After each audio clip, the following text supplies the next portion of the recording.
Hi hello ನಮಸ್ತೆ welcome back to my YouTube channel.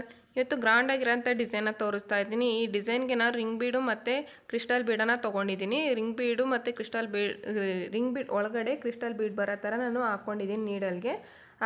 ಅದಾದಮೇಲೆ 6-7 ಥ್ರೆಡ್ಡನ್ನು ತೊಗೊಂಡಿರ್ತೀನಲ್ಲ, 6-7 thread ಒಳಗಡೆ ನಾನು ಕ್ರಿಸ್ಟಲ್ ಬೀಡು ಮತ್ತು ರಿಂಗ್ ಬೀಡ್ ಎರಡನ್ನು ತೊಗೋಬೇಕು. ಆ ಥ್ರೆಡ್ಗೆ ತೊಗೊಬಿಟ್ಟು ಸಿಂಗಲ್ ಕ್ರೋಶೆಟ್ ಹಾಕ್ಕೊಂಡು ಲಾಕನ್ನು ಮಾಡ್ಕೊಳ್ಳಿ. ಟೈಟಾಗಿರಬೇಕು ಗಂಟು.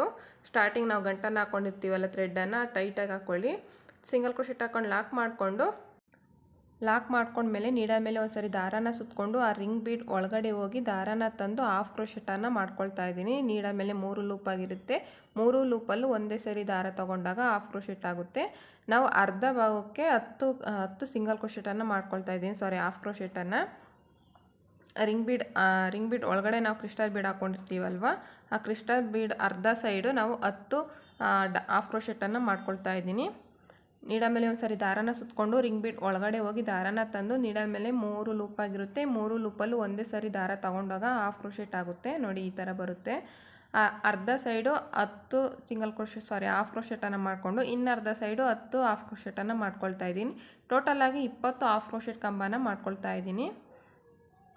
ಒಂಚೂರು ದಪ್ಪ ಬರುತ್ತೆ ಅಂತ ನೀಟಾಗಿ 6-7 ಥ್ರೆಡ್ಡನ್ನು ತೊಗೋಬೇಕು, ಇಲ್ಲಾಂದರೆ ಚೆನ್ನಾಗಿರೋದಿಲ್ಲ ಡಿಸೈನು. ಎಕ್ಸ್ಟ್ರಾ ಥ್ರೆಡ್ ಇರುತ್ತಲ್ವ ಗಂಟು ಹಾಕ್ಕೊಂಡಿರೋದು, ಆ ಥ್ರೆಡ್ಡನ್ನು ಸೇರಿಸ್ಕೊಂಡು ನಾವು ಕಂಬನ ಮಾಡ್ಕೊಳ್ತಾ ಹೋಗಬೇಕು, ಹಾಫ್ ಕ್ರೋಶೆಟ್ ಕಂಬನ. ಈಗ ಇನ್ನೂ ಅರ್ಧ ಭಾಗ 10 ಕಂಬನ ಮಾಡ್ಕೊಳ್ತಾ ಇದ್ದೀನಿ, ಹಾಫ್ ಕ್ರೋಶೆಟ್ ಕಂಬನ. ಆ ಸೈಡ್ 10 ಈ ಸೈಡ್ 10 ಒಟ್ಟು ಒಂದು ರಿಂಗ್ ಬೀಡ್ ಒಳಗಡೆ ನಾನು 20 ಹಾಫ್ ಕ್ರೋಶೆಟನ್ನು ಮಾಡ್ಕೊಳ್ತಾ ಇದ್ದೀನಿ. ಫುಲ್ ಮಾಡ್ಕೊಳ್ತೀನಿ. ನೋಡಿ ಕಂಪ್ಲೀಟ್ ಆಗಿದೆ. ಈಗ ಕೊನೆಗೆ ಬಂದಿದೆ. ಲಾಸ್ಟಲ್ಲಿ ಹಾಫ್ ಕ್ರೋಶೆಟನ್ನು ಮಾಡಿಕೊಂಡು ಸ್ಟಾರ್ಟಿಂಗಲ್ಲಿ ಏನು ಹಾಫ್ ಕ್ರೋಶೆಟ್ ಮಾಡ್ಕೊಂಡಿರ್ತೀವಲ್ವ, ಆ ಹಾಫ್ ಕ್ರೋಶೆಟ್ಗೆ ಲಾಕನ್ನು ಮಾಡ್ಕೊಬಿಡೋಣ. ಲಾಕ್ ಮಾಡ್ಕೊಂಡ್ಮೇಲೆ ನೋಡಿ ಒಂದು ಸ್ಟೆಪ್ ಕಂಪ್ಲೀಟ್ ಆದಮೇಲೆ ಈ ರೀತಿ ಬರುತ್ತೆ. ರಾಂಗ್ ಸೈಡ್ ನೋಡಿ ಆ ಥರ. ರಾಂಗು ರೈಟು ಗೊತ್ತಾಗ್ಬಿಡುತ್ತೆ ರೀ ಡಿಸೈನ್ ಹಾಕ್ಬೇಕಾದ್ರೆ. ಈಗ ಇದಕ್ಕೆ ನಾನು ಸ್ಮಾಲ್ ಸೈಜ್ ಬೀಡನ್ನು ತೊಗೊಂಡಿದ್ದೀನಿ. ಸ್ಮಾಲ್ ಸೈಜ್ ಬೀಡನ್ನು ತೊಗೊಂಡು ಈಗ ದಾರಾನ ಸ್ವಲ್ಪ ಮೇಲೆ ಮಾಡಿ, ಜಾಸ್ತಿನೇ ಮೇಲೆ ಮಾಡ್ಕೋಬೇಕು, ಸ್ವಲ್ಪ ಉದ್ದನೇ ತೊಗೊಳ್ಳಿ.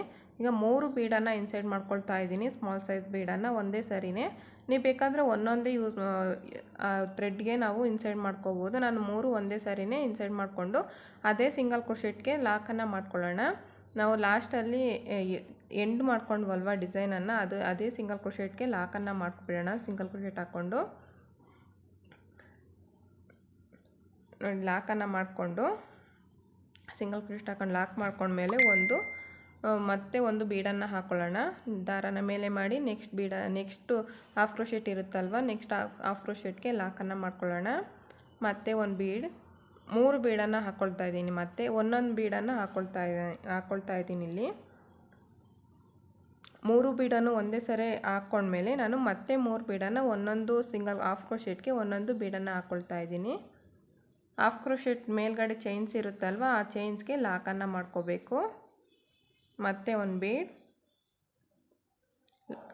ಬೀಡ್ ಆದಮೇಲೆ ನೆಕ್ಸ್ಟ್ ಹಾಫ್ ಕ್ರೋಶೆಟ್ಗೆ ಲಾಕ್ ಮಾಡ್ಕೊಂಡ್ಮೇಲೆ ನೀಡಲ್ ಮೇಲೆ ಒಂದು ಸರಿ ದಾರಾನ ಸುತ್ತಕೊಂಡು ನೆಕ್ಸ್ಟು ಹಾಫ್ ಕ್ರೋಶೆಟ್ಗೆ ಹೋಗಿ ದಾರಾನ ತಂದು ಹಾಫ್ ಕ್ರೋಶೆಟನ್ನು ಮಾಡ್ಕೊಳ್ತಾ ಇದ್ದೀನಿ. ಇಲ್ಲಿ ನಾನು 3 ಲೂಪಲ್ಲೂ ಒಂದೇ ಸರಿ ದಾರಾನ ತೊಗೊಂಡಾಗ ಹಾಫ್ ಕ್ರೋಶೆಟ್ ಆಗುತ್ತೆ. ಹಾಫ್ ಕ್ರೋಶೆಟ್ ಆದಮೇಲೆ ಟು ಚೈನ್ ಹಾಕ್ಕೊಂಡು ಅದೇ ಹಾಫ್ ಕ್ರೋಶೆಟ್ಗೆ ಲಾಕನ್ನು ಮಾಡ್ಕೋಬೇಕು. ಇಲ್ಲಿ ಪಿಕಾರ್ಡ್ ಡಿಸೈನ್ ಬರುತ್ತೆ, ಪುಟ್ಟದಾಗಿ ಬರುತ್ತೆ ಪಿಕಾರ್ಡ್ ಡಿಸೈನು, ಹಾಫ್ ಕ್ರೋಶೆಟ್ ಅಲ್ವ, ಹಾಗಾಗಿ 2 ಚೈನ್ಸ್ ಲಾಕ್ ಆದಮೇಲೆ ಮತ್ತೆ ಒಂದು ಬೀಡನ್ನು ಹಾಕ್ಕೊಂಡು ಮತ್ತೆ ನೀಡಲ್ ಮೇಲೆ ಒಂದು ಸರಿ ದಾರಾನ ಸುತ್ತಕೊಂಡು ನೆಕ್ಸ್ಟು ಒಂದು ಹಾಫ್ ಕ್ರೋಶೆಟನ್ನು ಸ್ಕಿಪ್ ಮಾಡಿ ನೆಕ್ಸ್ಟ್ ಹಾಫ್ ಕ್ರೋಶೆಟ್ಗೆ ಒಂದು ಕಂಬನ ಮಾಡ್ಕೊಳ್ತಾ ಇದ್ದೀನಿ, ಡಬಲ್ ಕ್ರೋಶೆಟ್ ಕಂಬನ. ಒಂದು ಹಾಫ್ ಕ್ರೋಶೆಟನ್ನು ಸ್ಕಿಪ್ ಮಾಡಬೇಕು. ಇನ್ನೊಂದು ಹಾಫ್ ಕ್ರೋಶೆಟ್ಗೆ ನಾನಿಲ್ಲಿ ಕಂಬನ ಮಾಡ್ಕೊಳ್ತಾ ಇದ್ದೀನಿ. ಇಲ್ಲಿ ಡಬಲ್ ಕ್ರೋಶೆಟ್ ಕಂಬನ ಮಾಡ್ಕೊಳ್ತಾ ಇದ್ದೀನಿ. ಡಬಲ್ ಕ್ರೋಶೆಟ್ ಕಂಬ ಮಾಡಿಕೊಂಡು 2 ಚೈನ್ಸ್ ಹಾಕ್ಕೊಂಡು ಅದೇ ಡಬಲ್ ಕ್ರೋಶೆಟ್ ಕಂಬಕ್ಕೆ ಲಾಕನ್ನು ಮಾಡ್ಕೊಳ್ಳೋಣ.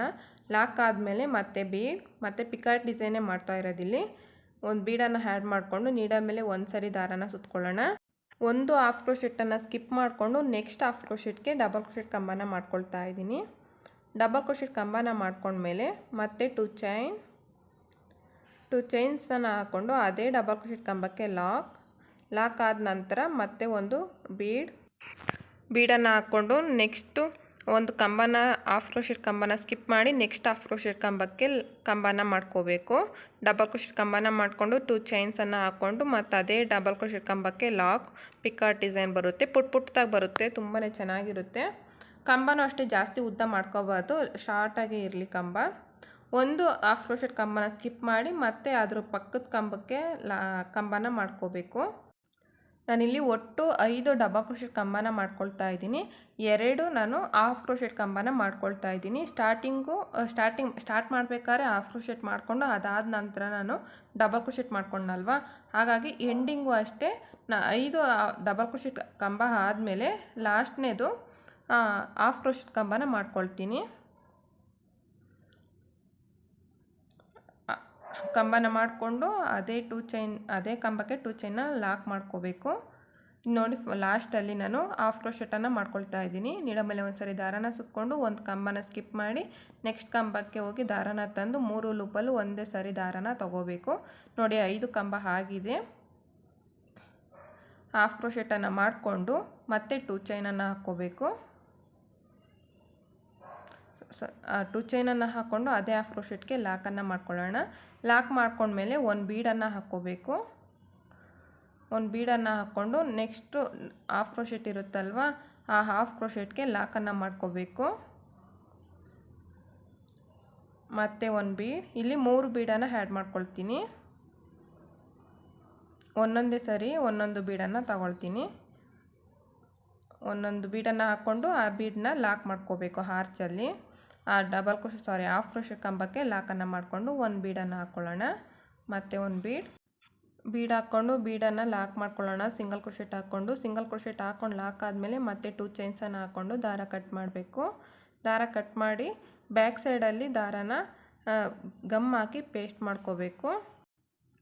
ನೋಡಿ ಈ ಥರ ಗಮ್ ಹಾಕಿ ಪೇಸ್ಟ್ ಮಾಡ್ಕೊಬಿಡ್ಬೇಕು. ದಾರನ ಗಮ್ ಹಾಕಿ ಪೇಸ್ಟ್ ಮಾಡ್ಕೊಂಡ್ಮೇಲೆ ಎಕ್ಸ್ಟ್ರಾ ಥ್ರೆಡ್ ಇರುತ್ತಲ್ವ ನೋಡಿಕೊಂಡು ಕಟ್ ಮಾಡ್ಕೊಳ್ರಿ. ಕ್ರಿಸ್ಟಲ್ ಬೀಡ್ ಇರುತ್ತಲ್ವ ಆ ಥ್ರೆಡನ್ನು ಕಟ್ ಮಾಡಿಬಿಡ್ಬೇಡ್ರಿ, ನೋಡಿಕೊಂಡು ಥ್ರೆಡನ್ನು ಕಟ್ ಮಾಡ್ಕೋಬೇಕು.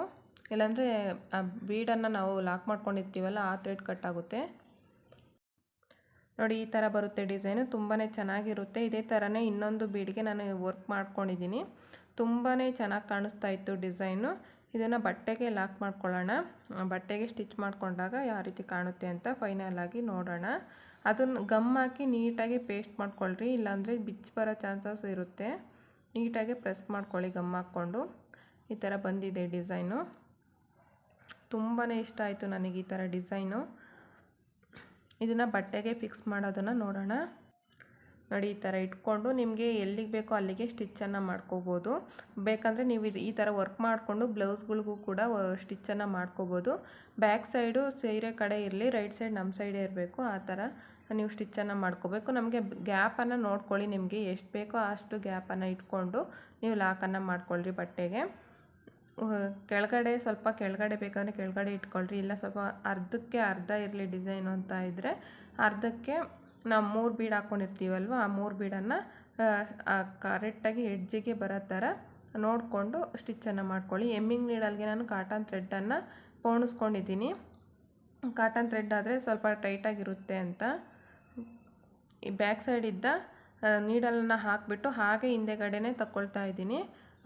ನೀಡಲೇನು ಮೇಲ್ಗಡೆ ತೊಗೊಳ್ಳಲ್ಲ, ಹಾಗೆ ತಿರುಗಿಸ್ಕೋಬೇಕು. ಡಿಸೈನ್ ಒಳಗಡೆ ನಾವು ನೀಡಲ್ ಹಾಕಿದ್ದೀವೋ ಇಲ್ಲ ಅಂತ ಗೊತ್ತಾಗೋದಿಲ್ಲ, ಹಂಗೆ ತಿರುಗಿಸ್ಕೊಂಡಾಗ. ನೋಡಿ ಬ್ಯಾಕ್ ಸೈಡ್ ಹಂಗೆ ತಿರುಗಿಸ್ಕೋಬೇಕು, ಮೇಲ್ಗಡೆ ದಾರ ಕಾಣೋದಿಲ್ಲ ಈ ಥರ ಮಾಡ್ಕೊಂಡಾಗ. ನೀಟಾಗಿ ನೋಡ್ಕೊಳ್ಳಿ ಸ್ಟಿಚ್ ಮಾಡ್ಕೊಳ್ಳೋದನ್ನ. ಅದೇನು ಕಾಮನಾಗಿ ಎಲ್ಲರಿಗೂ ಬರುತ್ತೆ ಸ್ಟಿಚ್ ಮಾಡ್ಕೊಳ್ಳೋದು, ಅಂದರೆ ಫಿನಿಶಿಂಗ್ ಮಾತ್ರ ನೀಟಾಗಿ ಕೊಡಬೇಕು, ದಾರ ಕಾಣಿಸ್ತೀರ.